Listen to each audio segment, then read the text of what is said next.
லேகியோன் என்ற பிசாசு பிடித்த மனிதன் சுகமாதல்.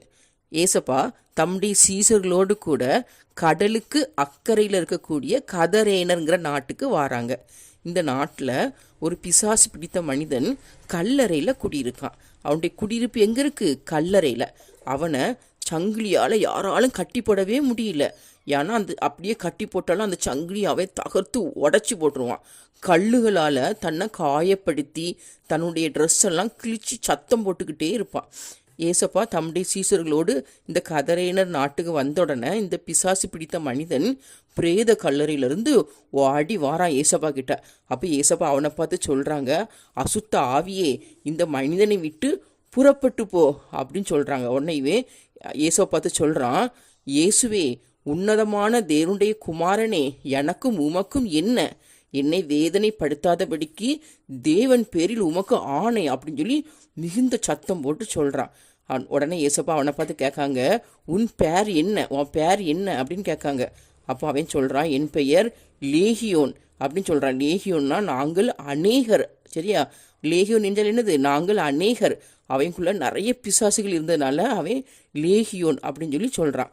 சொல்லிட்டு ஏசப்பா கிட்ட ஒரு வேண்டுதல் செய்கிறான், ப்ரேயர் பண்ணுறான். என்ன சொல்கிறான்? ஏசப்பா நீங்கள் எங்களை துரத்திடாதீங்க, இந்த திசையிலிருந்தே வெளியில் எங்களை துரத்திடாதீங்க. பக்கத்தில் பன்றி கூட்டமாக மேய்ஞ்சிட்டு இருக்குல்ல, அந்த பன்றி கூட்டத்துக்குள்ளே எங்களை அனுப்புங்கன்னு சொல்லி வேண்டி கொண்டன.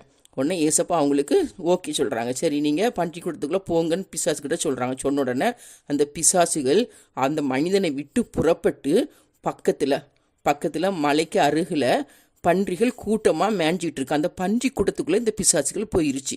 போன உடனே இந்த பன்றிகள் என்ன பண்ணுன்னா, உயர்ந்த மேட்டிலிருந்து கடலுக்குள்ளே குதிச்சிருச்சு.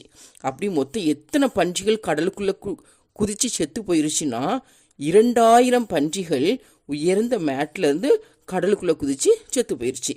உடனே இந்த பன்றியை மேய்த்து கொண்டிருப்பார்கள். பன்றி மேய்ப்பவர்கள் ஊருக்குள்ளே போய் இந்த சம்பவத்தை எல்லாருக்கிட்டையும் சொல்கிறாங்க. உடனே ஜனங்கள் எல்லாரும் இதை பார்க்குறதுக்கு வராங்க. வந்தால் இந்த பிசாசு பிடித்த மனிதன் நல்ல சுத்தமாட்டு ட்ரெஸ் எல்லாம் போட்டுட்டு ரொம்ப தெளிவாக உட்காந்துருக்கான். இதை பார்க்குறாங்க. பார்த்துட்டு ஏசப்பா கிட்ட சொல்லுவாங்க, நீங்கள் எங்கள் தேசத்தை விட்டு நீங்கள் போயிருங்கன்னு சொல்லுவாங்க. உடனே ஏசப்பா சரின்னு சொல்லிட்டு சீசர்களோடு கூட அந்த கதிரையினர் விட்டு புறப்பட்டு போகிறாங்க. அப்போ இந்த பிசாசு பிடித்த மனிதனுக்கு ஏசப்பா சுகம் கொடுத்துருப்பாங்களா? இவன் ஏசப்பாட சொல்லுவான், ஏசப்பா நானும் உங்கள் கூடயே வர்றதுக்கு எனக்கு உத்தரவு தாருங்கன்னு சொல்லுவான். அப்போ ஏசப்பா சொல்லுவாங்க, இல்லை நீ என் கூட வர வேண்டாம், நீ உன் இனத்தாரிடத்துக்கும் உன் வீட்டுக்கும் போய் நான் உனக்கு செஞ்சதை அவங்களுக்கு சொல்லு அப்படின்னு சொல்லுவாங்க.